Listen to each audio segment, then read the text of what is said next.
I learned something important at 68 years old.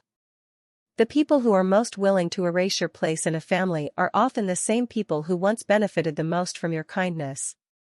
The day it happened to me was a Tuesday afternoon at a grocery store 15 minutes from my house. Nothing about that day felt unusual when I left home. I had a short shopping list folded inside my purse. Milk. Bread. Apples. A few ingredients for the chicken soup I planned to make later that evening. I remember feeling content as I pushed my cart through the automatic doors. The store was busy but comfortable. Familiar faces moved through the aisles. The smell of fresh bakery bread drifted through the air. It felt like any ordinary day. Then I spotted my daughter-in-law Vanessa near the produce section. She was standing beside my granddaughter Emma, comparing bags of grapes. The moment I saw Emma, I smiled. That little girl had been one of the brightest parts of my life for 10 years.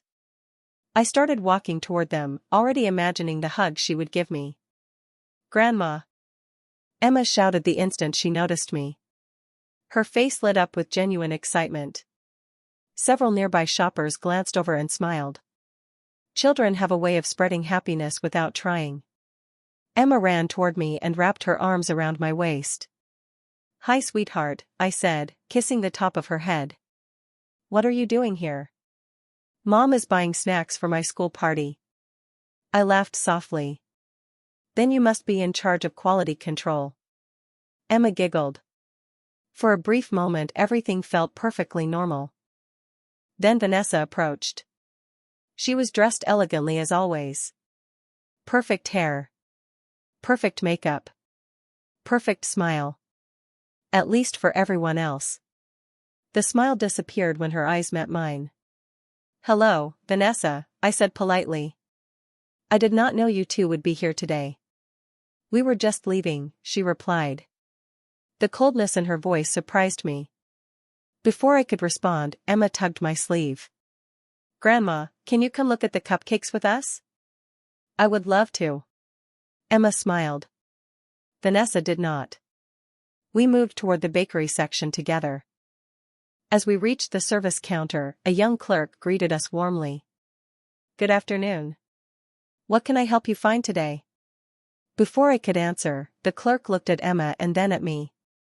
"Your grandmother seems to know exactly which cupcakes children like." I expected a simple laugh. Instead, Vanessa immediately stepped forward. "Oh, that is not her grandmother." The clerk looked confused. So did I. Vanessa gave a small dismissive wave in my direction. "That old woman is the maid. Do not bother her with family questions." For a second, I honestly thought I had heard her wrong. The clerk froze. Emma froze. Even the customer standing behind us stopped moving. The entire world seemed to pause. I looked directly at Vanessa. She did not appear embarrassed. She did not appear nervous. She looked completely comfortable. As though she had simply corrected a minor misunderstanding. The young clerk glanced between us awkwardly. "I am sorry," he said. "I did not mean anything by it." "Of course not," Vanessa replied. "People make assumptions." My hands tightened around the shopping cart handle. I could feel the cool metal beneath my fingers. Emma slowly turned toward her mother. "Mom," she said quietly, "that is Grandma." The silence that followed felt even heavier than the insult itself. Emma's quiet correction hung in the air like a bell that nobody could unhear. The young clerk looked from her to me and then to Vanessa. His expression shifted from confusion to discomfort. Vanessa forced a smile. "Emma, sweetheart, do not interrupt adults." My granddaughter frowned. "But she is my grandma." The clerk suddenly found something very interesting about the cupcake display. The customer behind us pushed her cart away. No one wanted to stand in the middle of a family moment that clearly was not going well. I could have spoken then. I could have corrected Vanessa myself. Instead, I rested my hand gently on Emma's shoulder. "It is all right, sweetheart." Emma looked up at me with concern. "But Grandma, it is all right." Vanessa immediately seized the opportunity. We should finish shopping.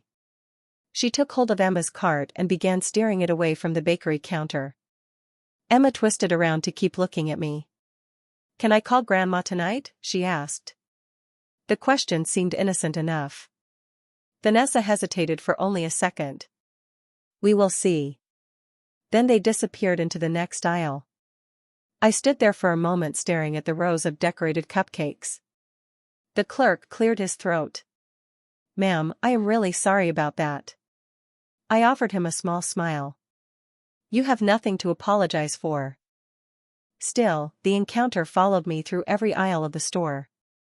As I selected apples and soup vegetables, I found myself remembering another time.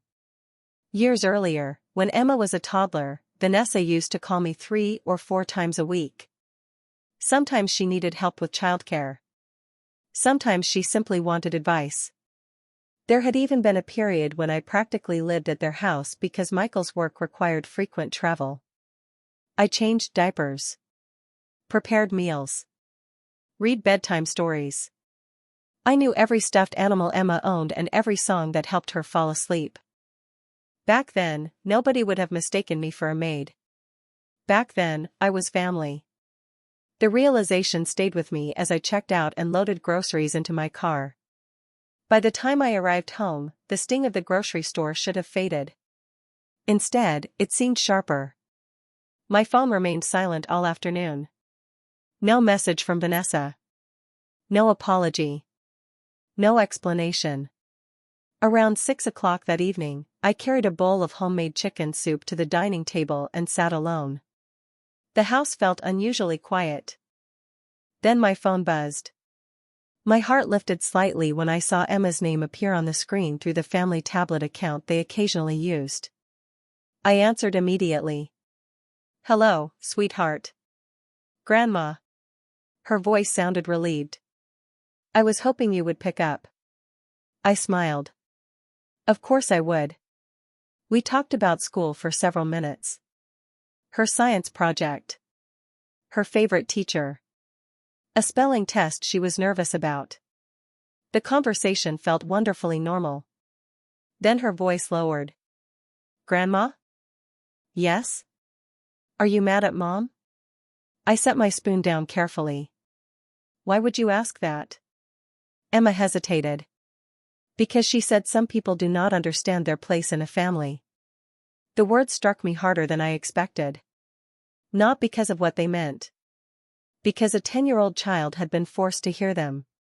And what do you think? I asked gently. There was a brief silence. Then Emma answered with complete sincerity. I think you are my grandma. Tears threatened to form behind my eyes. Before I could respond, another voice suddenly appeared in the background. Vanessa. Emma, who are you talking to? The line went silent for a second. Then I heard hurried movement. A door closing. Finally, Emma whispered something that made my stomach tighten. Grandma, I found something at our house today, and I do not think Mom wants anyone else to see it. My grip tightened around the phone. For a moment, I thought I had misheard her. What did you find, sweetheart? I asked quietly.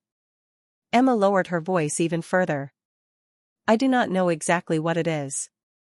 I could hear the nervousness in her tone. But Mom got really upset when she could not find it.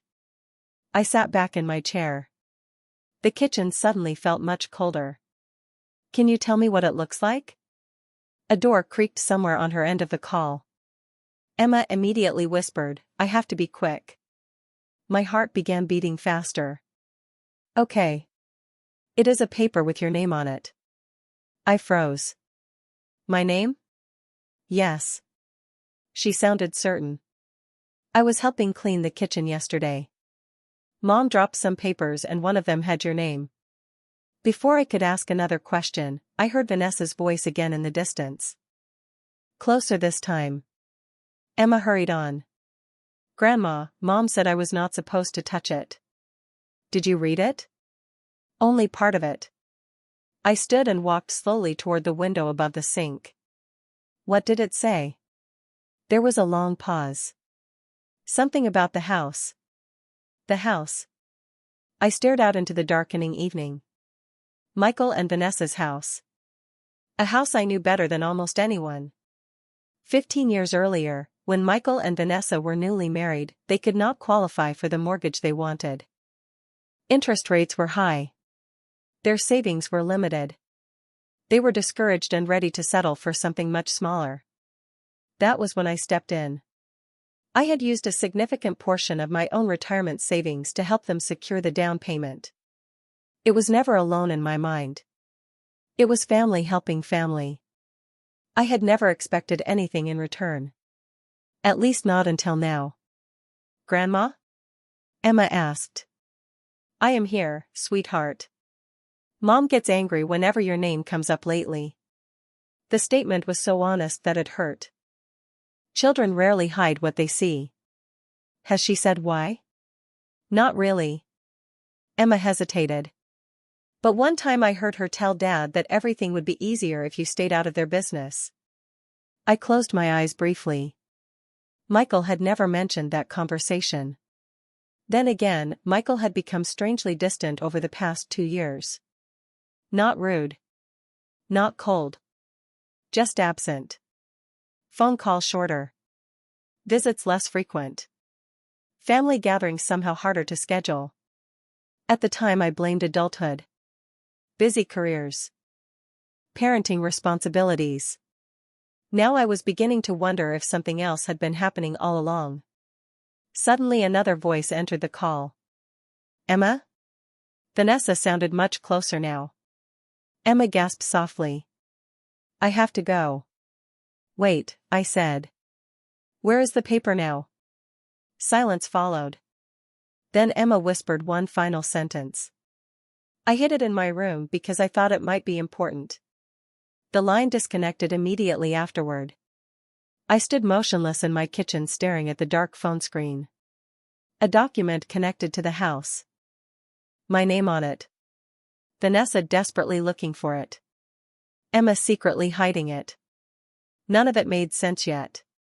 But the pieces were beginning to form a picture. Around 9 o'clock, my phone buzzed again.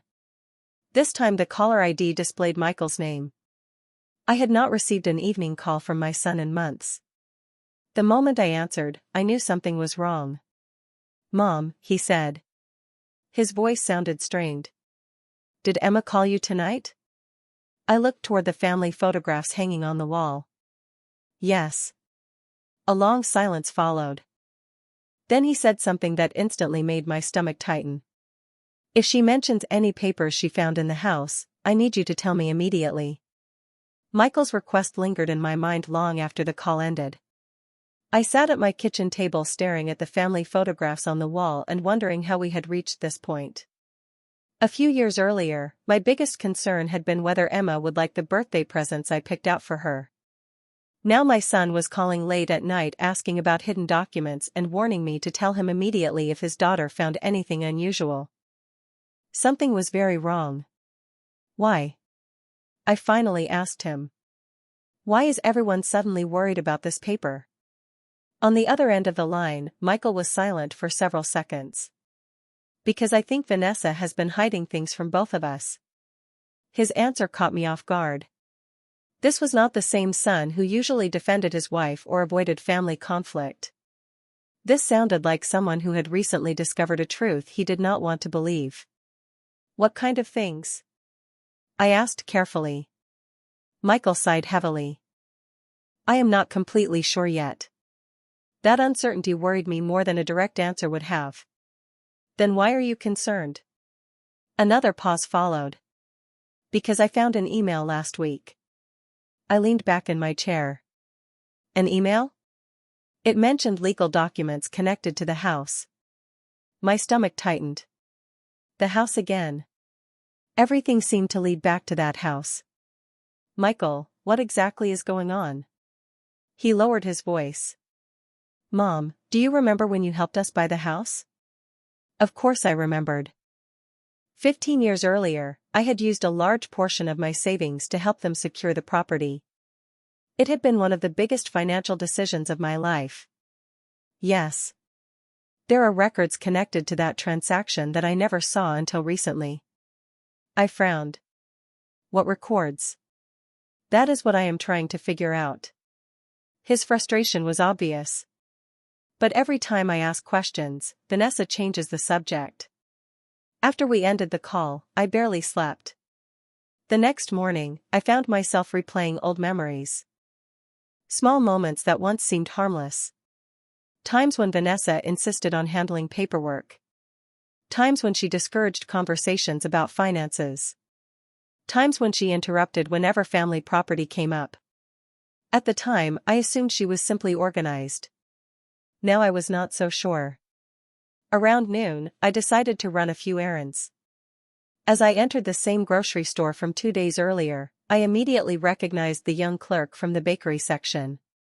He recognized me too. "Good afternoon," he said warmly. "How are you today?" I smiled politely. "Better than the last time we met." He looked relieved. "I have actually been hoping I would see you again." That surprised me. "Really?" He glanced around before lowering his voice. "There is something I think you should know." My pulse quickened. "About what?" "The woman who was with you." He hesitated. "After you left, she came back to the bakery counter." I listened carefully. "And?" "She asked if anyone had spoken to you about family matters." A strange feeling settled in my chest. Why would she ask that? The clerk shook his head. "I do not know. But she seemed nervous. Very nervous."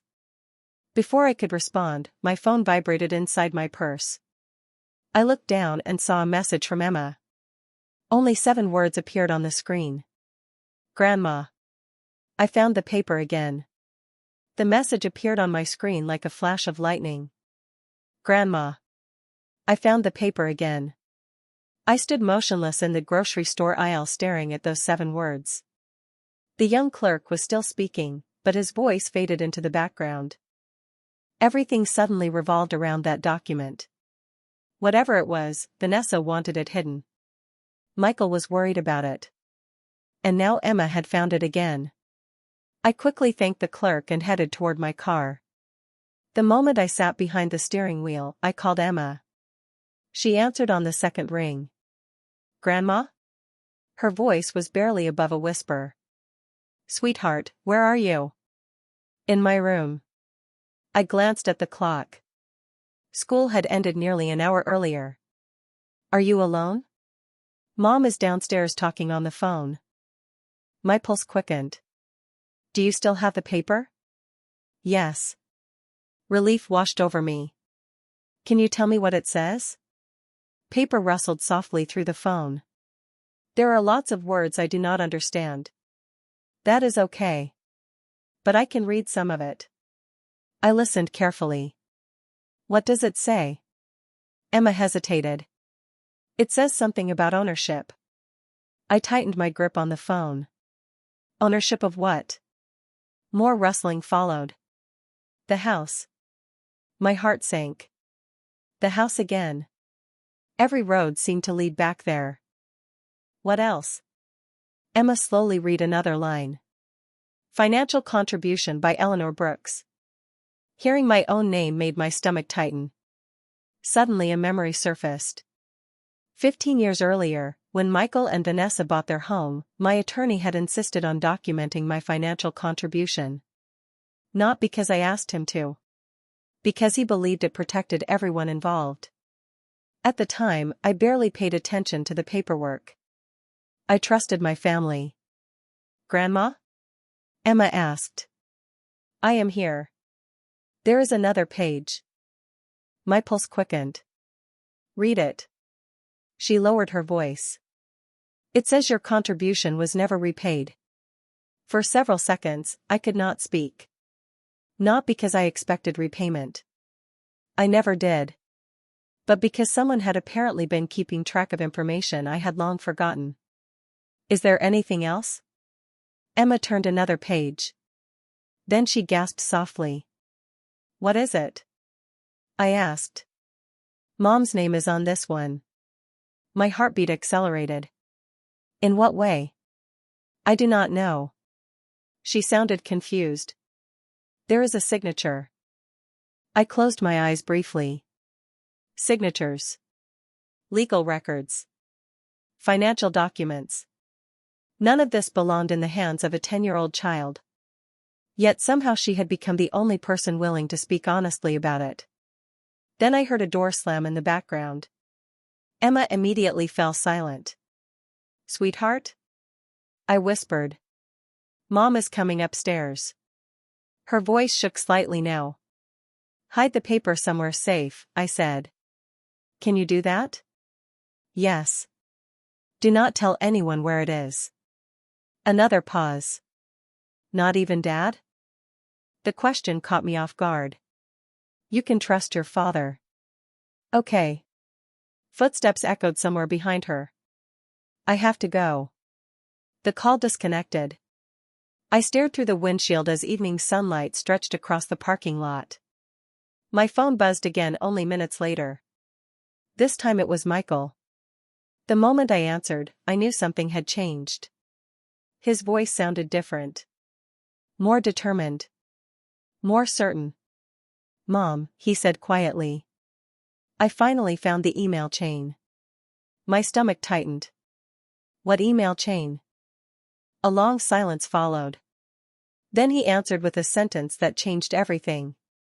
The messages prove Vanessa knew about your legal interest in the house years ago.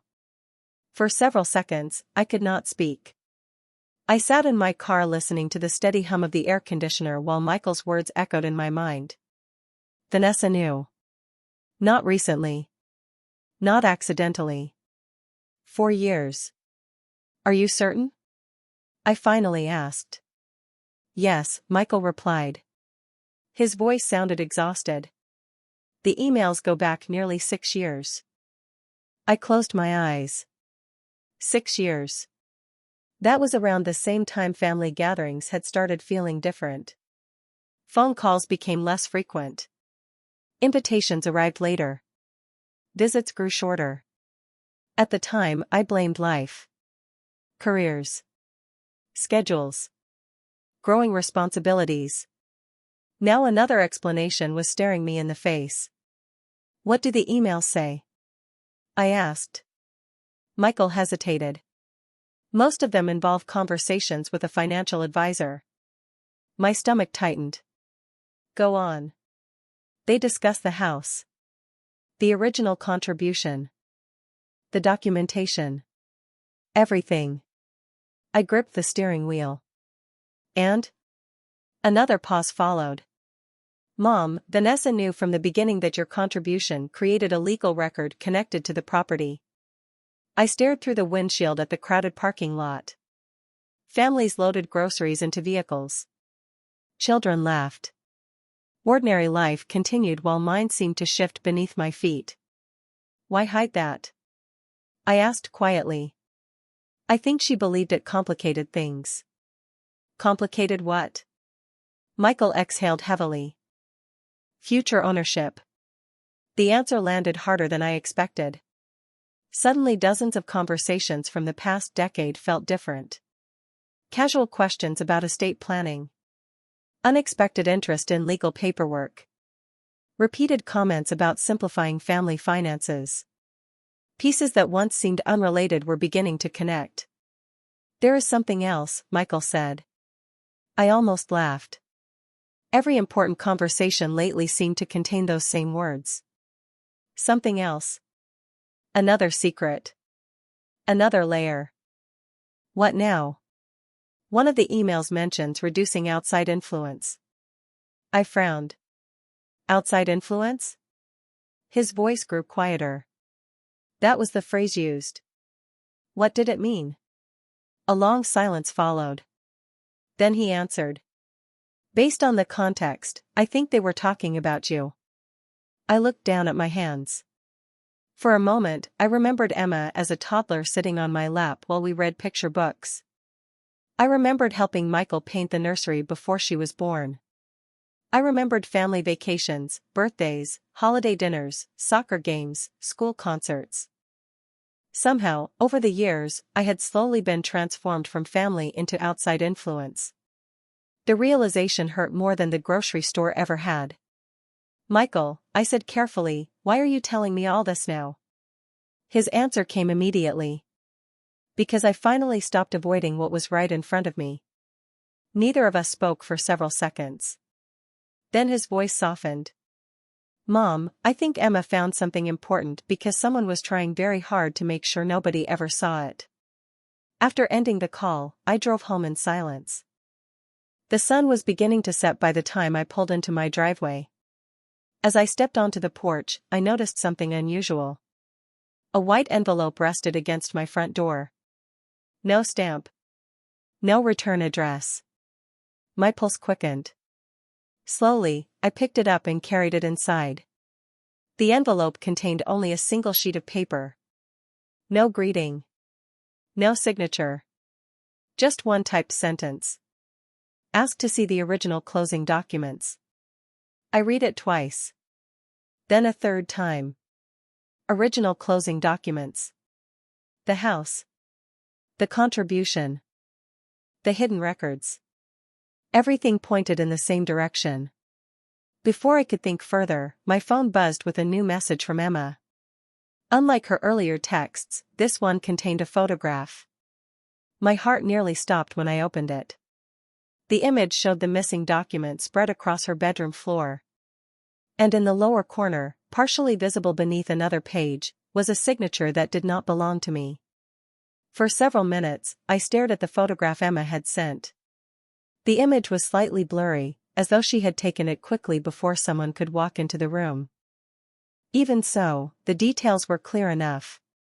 The document lay open across her bedroom floor, and beneath one corner was a second page that exposed part of a signature. I enlarged the photograph and studied it carefully. The name was incomplete, but I recognized enough letters to know it was not mine. More importantly, it appeared to belong to someone connected to the original home purchase. My pulse quickened. Whoever signed that document had been involved in something that was never supposed to be hidden. I immediately called Michael. He answered after the first ring. "Mom? I just received a photograph from Emma." Silence followed. "Of what?" "The document." His breathing changed instantly. "Can you send it to me?" Within seconds, I forwarded the image. Several minutes passed while he examined it. Then he called back. His voice sounded different. Sharper. More focused. "Mom, I know that signature." I sat down slowly at the kitchen table. "Whose is it?" "The attorney who handled our closing." My stomach tightened. "Are you sure?" "Almost positive." He paused. "I still have copies of some old records in storage." Suddenly the anonymous note on my doorstep made more sense. Ask to see the original closing documents. Someone wanted the truth uncovered. The question was who? The following morning, Michael spent several hours searching through boxes stored in his garage. Around noon, he called again. I found them. I could hear papers shuffling in the background. The original closing documents? Yes. And? A long silence followed. Mom, there is something here that should never have been separated from the file. My heart began pounding. What? An addendum. I frowned. I do not remember any addendum.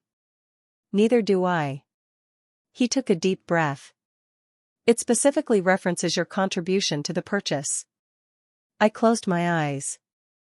15 years ago, I signed paperwork because I trusted my family. I never imagined I would someday be reconstructing those events like a detective. What does it say? Michael lowered his voice. It confirms that your contribution was documented as a protected financial interest. The room seemed to tilt slightly around me. Protected? Yes.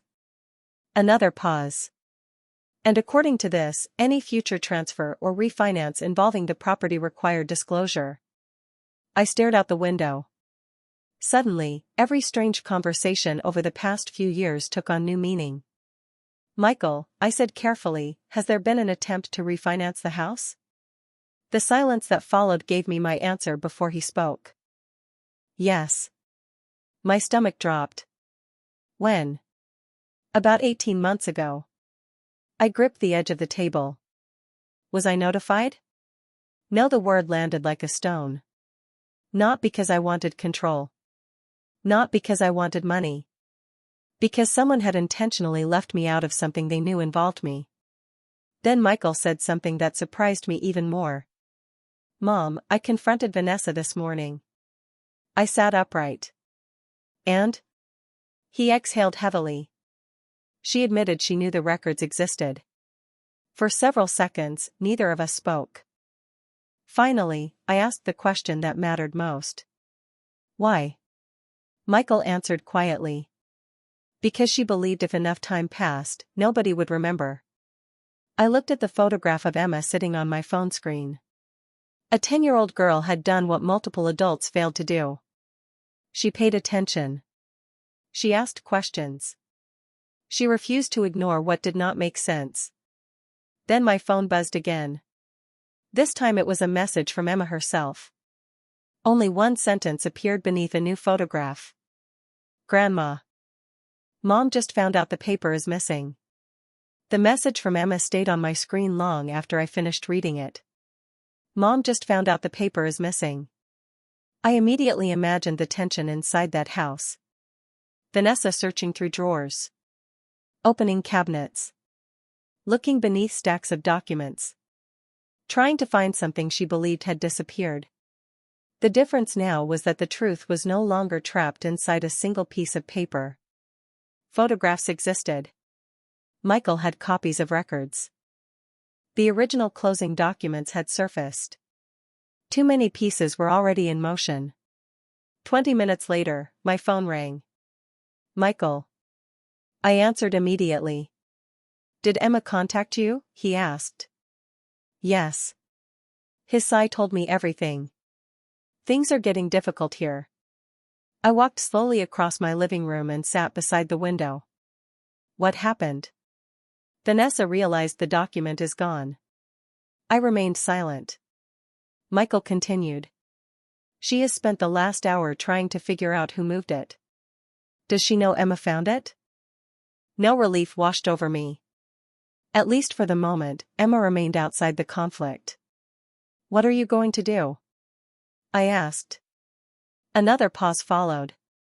I invited someone to the house tonight. My pulse quickened. Who? The attorney who handled the original records. I sat upright. The same attorney whose signature appeared in the photograph? Yes. That surprised me. Why would he agree to come? Michael lowered his voice. Because after reviewing the files, he said there were details he wanted clarified in person. For the first time in days, I felt something close to hope. Facts have a way of cutting through confusion. Several hours later, Michael called again. This time he placed the phone on speaker. I recognized the calm voice of an older man introducing himself. The attorney spoke carefully. Mrs. Brooks, I reviewed the original transaction records this afternoon. And? I asked. Papers shuffled in the background. The financial contribution you made was documented properly. There is no ambiguity. I closed my eyes briefly. Then why would someone try to separate those records? The attorney hesitated. I cannot speculate about motives. His answer was professional. Careful. Then he added something unexpected. However, I can confirm that portions of the file appear to have been copied and reorganized years later. Michael spoke immediately. Without disclosure? Correct. Silence filled the room. No accusations. No dramatic confrontations. Just facts. The attorney continued. The original documents remain valid. Those 5 words changed everything. The original documents remain valid. For years, confusion had been allowed to grow. Assumptions had replaced conversations. Now the foundation underneath the entire story was becoming visible. After the meeting ended, Michael remained on the phone with me. His voice sounded tired but clearer than it had in months. "Mom, there is something I need to tell you." I waited. "Emma spoke up tonight." My heart softened immediately. "What happened?" She walked into the room while we were talking. A small smile appeared on my face. "That sounds like Emma." Michael laughed quietly. "She looked directly at us and said something nobody expected." "What did she say?" His answer came slowly.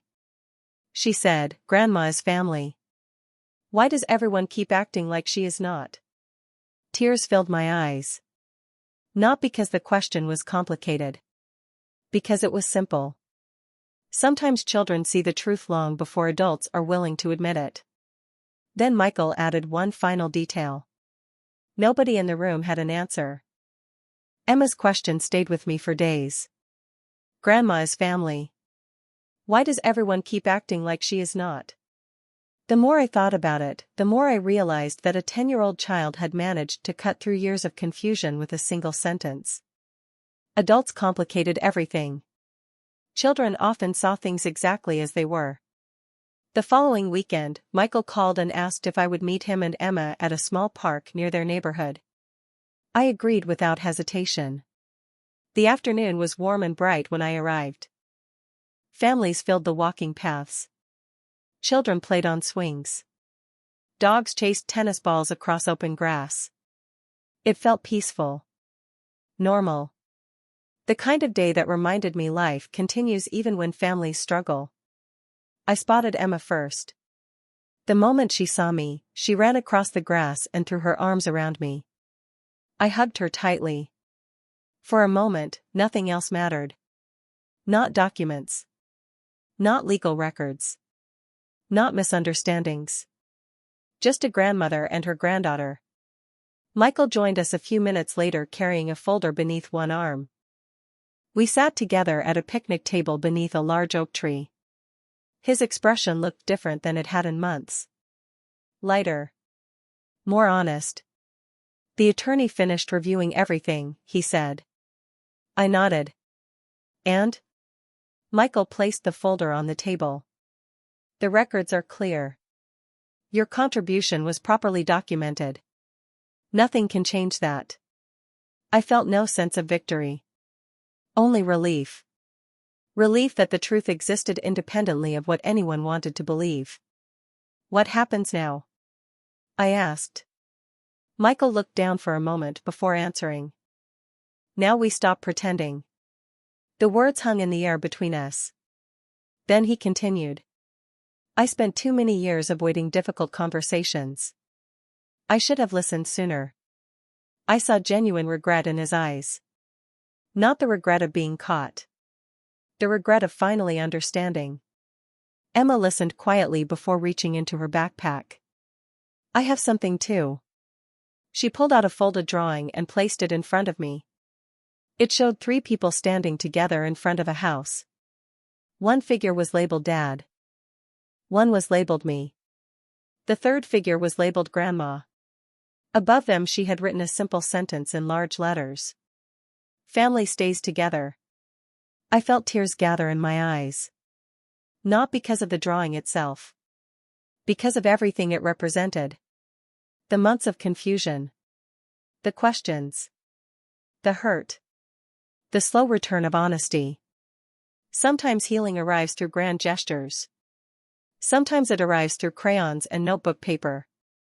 As the afternoon sun drifted lower in the sky, we talked about ordinary things again.